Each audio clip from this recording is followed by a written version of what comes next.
Hello everyone and welcome back to another video from Wake&Tech. In this video, I'm going to show you how to change your username on Twitch.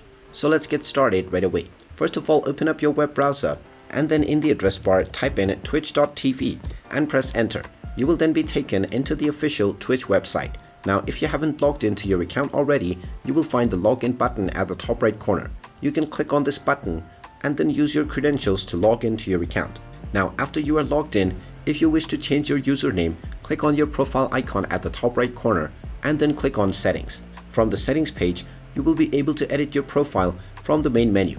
Scroll a little bit down and you will find your profile settings.